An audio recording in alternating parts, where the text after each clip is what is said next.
So we got the movie The Other Zoey is a romantic relationship comedy young adult drama movie filmed in North Carolina, but it's set in a college campus. What if your soulmate was dating the wrong person but with the same name? Will you intervene? Will you fight for him/her? Find out as we talk about it. This movie stars Josephine Langford, who is not only perfect beyond perfection, but she also was in the After series, and literally they botched her in the last movie, so I'm glad she has her. Basically, this is her movie. She is the standout of this movie. I found out she was attached to it, of course, YouTube, with movies, with the reviews, with the After series. I do like Josephine Langford as an actress because I've grown to like her over the past 5 years. So to me, I was like, yes, I need to see this movie in theaters. I don't know why it was so far away. Literally 1 hour with traffic. I don't know why it was playing with other theaters. Literally like close by. I don't know what's going on with that. Some deal with the marketing, whatever. But it's coming to Amazon Prime Video, I believe November 10th, which is a Friday, which is perfect because this movie definitely fills in that void. Zoey. Who is the other Zoey? Now, the first Zoey, Zoey Miller, played by Josephine Langford. Not to get confused, Zoey is taking classes at a college campus.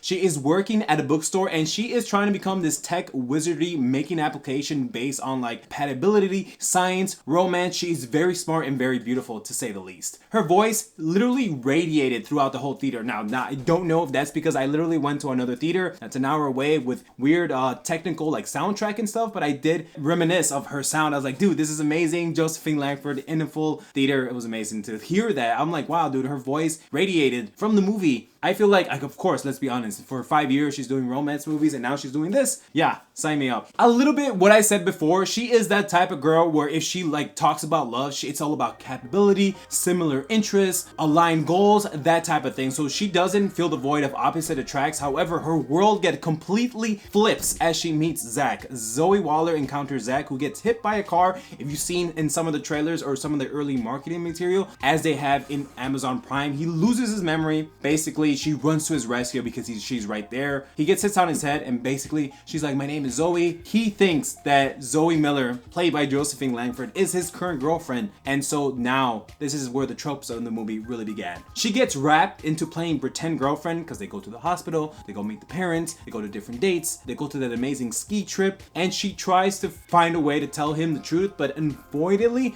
and every single chance she gets ultimately gets shut down by external factors. I love romance movies. I had to see this in theaters. I used to go to school to become a relationship therapist, but I quit because I love YouTube. I love women. However, Zach and Miles, the two guys that you see in the trailers, they feel like your traditional F-boys, or should I say players? I can't say that because YouTube will demonetize this video. One of them is secretly a sweetheart. Zach, who is the athlete, has previous interactions with Zoe Miller. If you've seen in the trailers, he hits on her head. He goes to the bookstore to find a book for Battletoads.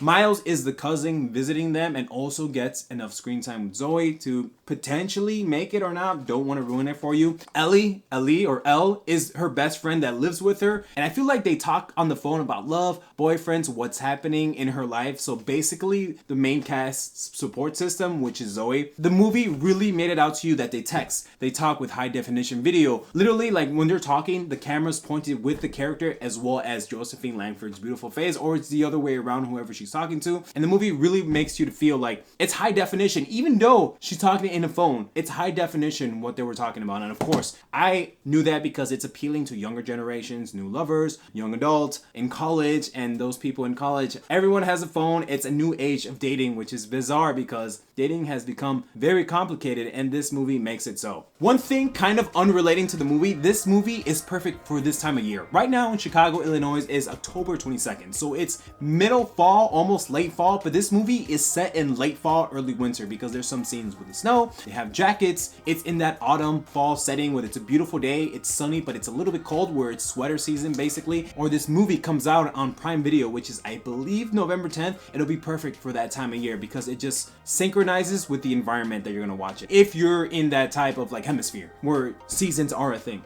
One thing to know, I did see online that they called this movie bland, forgettable, and formulaic. And yeah, let's be very honest with you. This movie does follow similar tropes about being formulaic or using the same formula as past romance movies, but who cares? It's Josephine Langford that is the standout. And also this movie does delve into different twists, mechanics, and even different angles from those romance movies. Let me explain. So Josephine Langford, she's stuck between two guys. She thinks she likes one and the other maybe she likes the other one, but you don't know that until seeing the movie. But when I say that this movie has little different twists because it's in the new age. Now with social media, with recording, with videos, with Instagram, with the dating apps, with dating being so complicated. Yes, it's a new movie. I mean, what? You're gonna be revisiting old romance movies and watch them over and over again? I mean, yeah, it kind of follows a similar formula. At the same time, it gives us a new refreshing twist, maybe because of the actors or the actresses. And to be very honest with you, Josephine Langford is such a standout for me, basically because I've grown to like her in the past 5 years. And some of you are in the same boat. As soon as I saw Josephine Langford, I had to go watch this movie. I like her as an actress. I've grown to like her because of the After series. And seeing her in this type of movie, I really like because I can't wait to watch it again. One thing to be clear, or it's always the guy that's messing up. You know how the guy, messes up in the climax and he runs to the girl, I'm sorry babe, he does an extravagant thing. Well, I love that Josephine Langford is here. That's what I mean with the different dynamic twists, is that it's always the guy messing up. But sometimes a relationship is two people.